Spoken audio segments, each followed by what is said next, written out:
un hombre fue informado que tenía cáncer de páncreas y que no podía ser operado. Conforme avanzaba la enfermedad, experimentaba momentos de dolor tan insoportables que acababa hospitalizado. En medio de ese sufrimiento, el hombre había confesado su fe en Dios y por tal motivo su esposa lo amenazó con abandonarlo. El hombre guardó silencio. En el estudio bíblico de hoy veremos cómo Dios reclama nuestra obediencia a pesar de estar en medio de experiencias dolorosas, con el objetivo de glorificarlo. Recuerden tener a la mano su Biblia, una libreta y su pluma para hacer anotaciones, de preferencia también lápices de colores. Yo voy a leer los textos en la versión de la Nueva Traducción Viviente, mejor conocida como NTV. Dado que se trata de un estudio temático, usaremos varios textos de la Biblia. Isaías capítulo 53, versículos 2a, 7, 8a y 8c. Lucas capítulo 23, versículos 4b, 5b, 7a, 9, 10 y 11b. Lucas capítulo 23, versículos 14, 15b, 18 y 24. Empezaremos leyendo el pasaje de Isaías capítulo 53, versículos 2a, 7, 8a y 8c. Mi siervo creció en la presencia del Señor como un tierno brote verde. Fue oprimido y tratado con crueldad. Sin embargo, no dijo una sola palabra. Como cordero fue llevado al matadero, y como oveja en silencio ante sus trasquiladores. No abrió su boca. Al ser condenado injustamente se lo llevaron, pero lo hirieron de muerte por la rebelión de mi pueblo.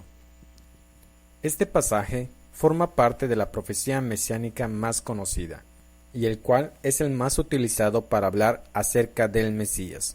El tiempo de los verbos del texto son en presente, pero es una proyección futura. Es una descripción de lo que pasaría con el Mesías en el futuro.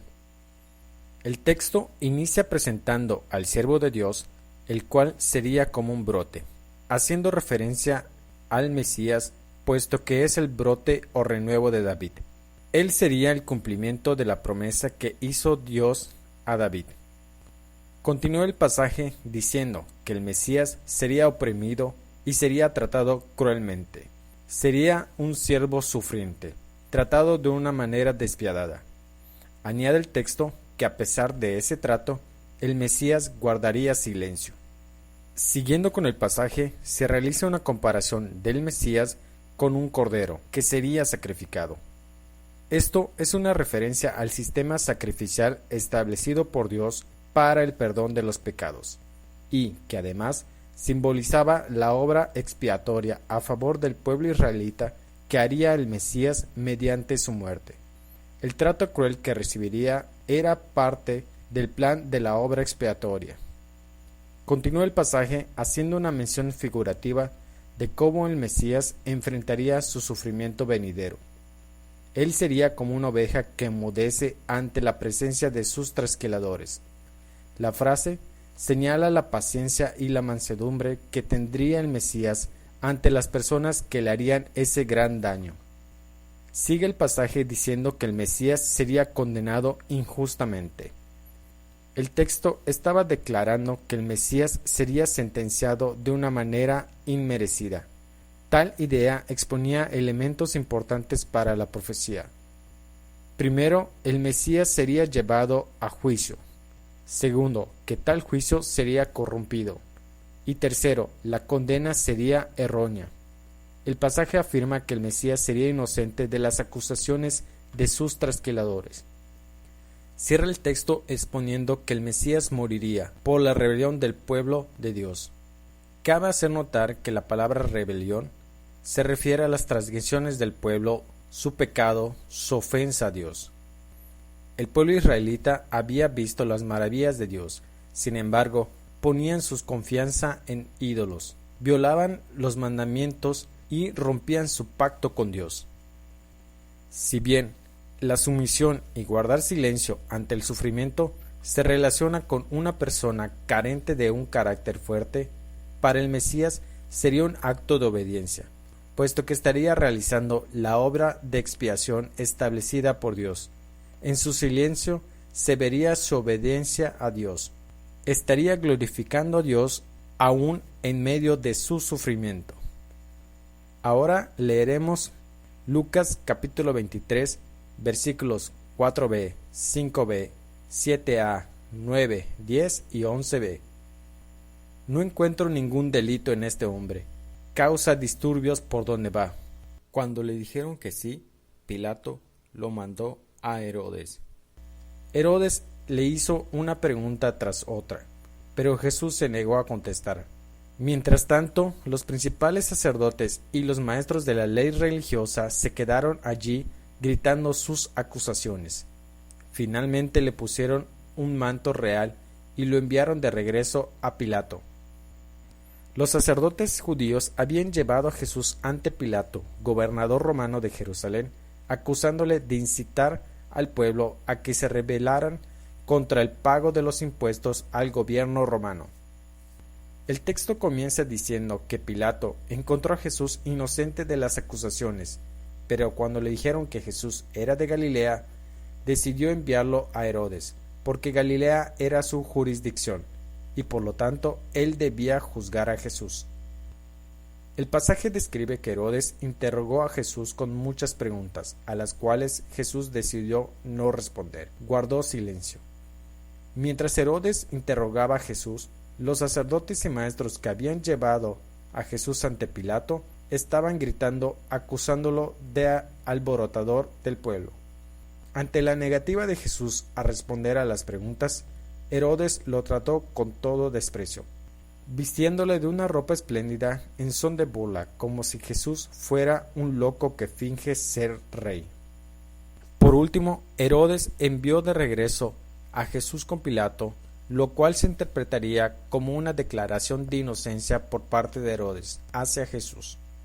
Por segunda ocasión había sido declarado inocente.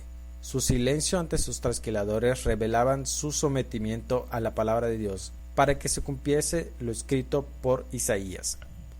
Por último, leeremos Lucas capítulo 23, versículos 14, 15b, 18 y 24. Y anunció su veredicto: me trajeron a este hombre porque lo acusaban de encabezar una revuelta. Detenidamente lo he examinado al respecto en presencia de ustedes, y lo encuentro inocente. Este hombre no ha hecho nada que merezca la pena de muerte.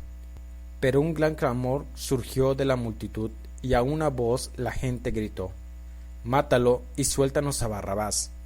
Entonces Pilato sentenció a Jesús a muerte, como la gente lo reclamaba.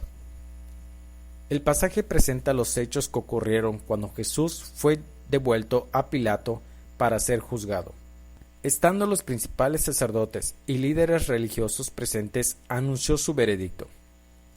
Pilato comienza diciendo que le llevaron a Jesús como un criminal que estaba manipulando al pueblo para hacer una revuelta en contra del gobierno romano, y que después de examinarlo lo había encontrado inocente de tales acusaciones, y por tanto no existía causa alguna para hacerlo prisionero, menos condenarlo a la muerte. Esta fue la tercera ocasión en que Jesús fue declarado inocente.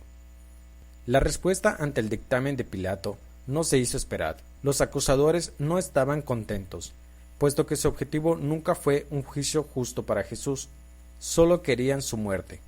Así que incitaron a la gente a gritar que matara a Jesús y que soltara a Barrabás, en honor a la costumbre de que durante la Pascua judía el gobierno romano le otorgaba libertad a un preso. El pasaje señala que Pilato cedió ante la exigencia de los acusadores. Condenó a Jesús a morir por medio de la crucifixión. Con esto se cumplía la profecía de Isaías. Jesús había sido declarado públicamente como inocente. Guardó silencio ante sus acusadores y sin embargo fue sentenciado a morir crucificado. Por medio de este sufrimiento estaba glorificando a Dios. Jesús podía apelar a las acusaciones que le hacían los judíos, pero no lo hizo.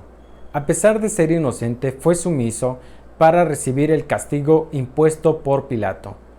Y todo ello para cumplir el mandato de Dios, fue obediente hasta la muerte. De igual manera, El hombre con el cáncer de páncreas falleció 2 años después de conocer su diagnóstico, pero nunca se rebeló o reprochó a Dios por su enfermedad. Su vida fue un testimonio de fidelidad a Dios para todos los que le conocieron. Nos vemos en el siguiente estudio bíblico. Que el Señor les siga bendiciendo.